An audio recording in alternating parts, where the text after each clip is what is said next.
huile 100% arachide, c'est notre huile.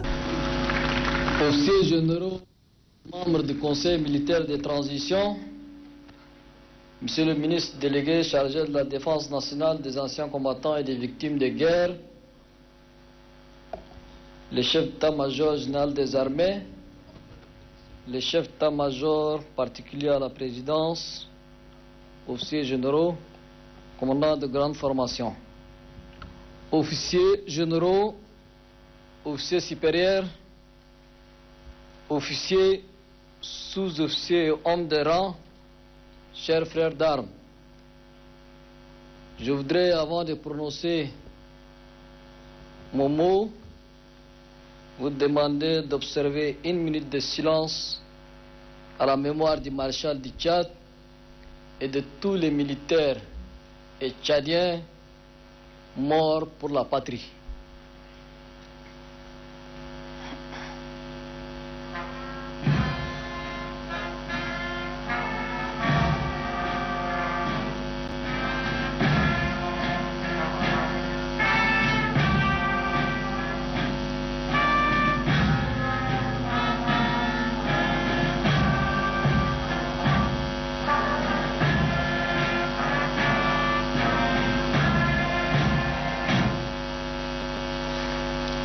Merci.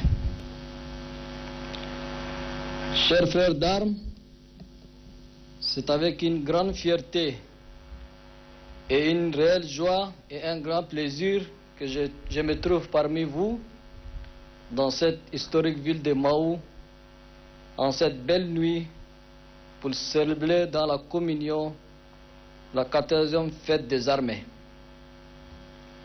Je voudrais saisir cette agréable occasion pour exprimer mes vifs remerciements au ministre en charge de la Défense, au chef d'état-major général des armées, au gouverneur de la province de Mahou, ainsi qu'aux différents responsables des grands corps qui constituent les forces de défense et de sécurité pour les efforts conjugués dans la parfaite organisation de cette fête des armées. Au sein de la nouvelle année, je voudrais adresser mes vœux le meilleur, de santé, de prospérité et du bonheur à l'ensemble des officiers généraux, officiers supérieurs, officiers, sous-officiers, hommes de rang, réunis ici, déployés partout au Tchad, à l'étranger, ainsi qu'aux membres de leurs familles respectives. Que l'année qui s'annonce soit une année de paix, de stabilité et de développement pour notre cher et beau pays qui a tant souffert de la guerre et de la déchirure. 2021 aura été pour nos vaillantes forces de défense et de sécurité l'année de sacrifices, de deuil, de blessures, mais aussi de victoires et de réalisations. Elles se sont illustrées par la bravoure, l'abnégation et la dignité face à toutes les épreuves, en sauvant notre cher pays du néant institutionnel et de la guerre civile et de l'anarchie. Je tiens à rendre un vibrant hommage au maréchal du Tchad, tombé tout près d'ici, en défendant la mère patrie. Mes hommages mérités s'adressent également à la mémoire de tous les vaillants soldats du Tchad, de tous les temps, de tous les rangs, connus et anonymes, tombés sur les différents champs d'honneur en défendant notre cher et beau pays. Mes chers frères d'armes, l'année 2022 qui pointe à l'horizon sera une grande année de réalisation pour ceux et celles qui ont choisi le noble métier des armées. Le Conseil militaire de transition que j'ai l'insigne l'honneur de diriger ne lésinera sur aucun moyen humainement possible pour améliorer substantiellement les conditions de vie et de travail de nos soldats.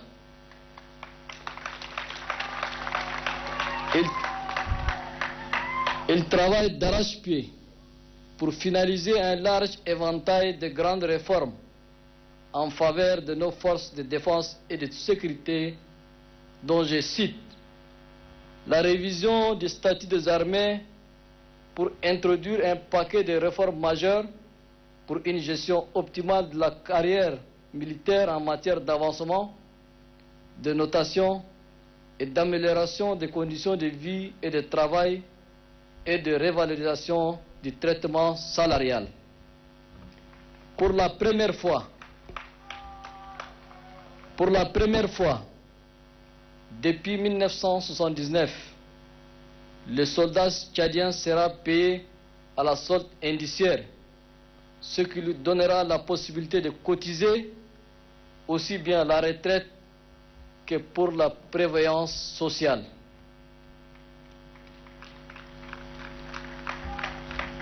La mise en place d'une caisse d'assurance maladie des armées, CAMA, pour assurer les avantages de la sécurité sociale au profit des militaires et de leurs ayants droit en vue d'alléger les charges médicales qui pèsent sur les épaules de nos soldats.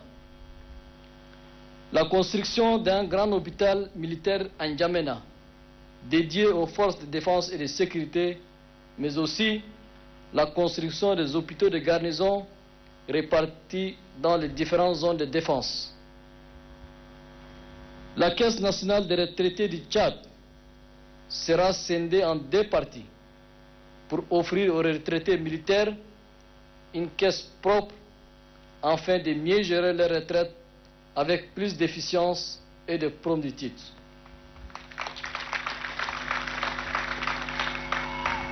La création d'une nouvelle institution dénommée Economa des armées pour fournir aux militaires des produits alimentaires subventionnés à travers des magasins de cession implantés dans les différentes zones. Cela garantira une meilleure sécurité alimentaire à nos vaillants soldats positionnés sur toute l'étendue du territoire national. L'élaboration d'une nouvelle politique foncière et immobilière au profit de l'armée en vue de garantir aux militaires un habitat décent à travers l'attribution de terrains et la facilitation d'accès au crédit immobilier en collaboration avec le secteur banquier et au terme des processus de la bancarisation des soldes militaires. La mise en place de la justice militaire conformément aux dispositions de la charte de transition par l'adoption dès la rentrée parlementaire prochaine. La loi fixant le code de la justice militaire et la loi définissant la composition, l'organisation, le fonctionnement et la compétence des juridictions militaires. Poursuivre l'uniformisation des tenues des forces de défense et de sécurité par l'interdiction du port des tenues étrangères et rendre effectif le port en toutes circonstances de cette belle tenue que nous portons aujourd'hui et qui a été baptisée par le feu maréchal du Tchad, tenue Oryx, et conçue sur les couleurs de l'antilope du Sahara tchadien. Rehausser l'image de prestige de nos militaires lors des parades et défilés militaires par des dotations de tenues de travail, des cérémonies et parades militaires selon leur catégorie et leur rang. Renforcer la capacité opérationnelle et tactique de l'armée tout en priorisant la satisfaction de ses besoins de fonctionnement et de soutien logistique dans les délais requis. Poursuivre le processus de la professionnalisation des forces de défense et de sécurité. Mes chers frères d'armes, au-delà de notre mission régalienne de la défense de la patrie, aujourd'hui nous avons la lourde charge de conduire la transition politique en cours dans notre pays Donc nous devons redoubler d'efforts pour être dignes de la confiance du peuple tchadien. Nous ne devons pas faillir cette grande mission. Nous devons être des militaires exemplaires, disciplinés et pleinement investis au service de notre nation.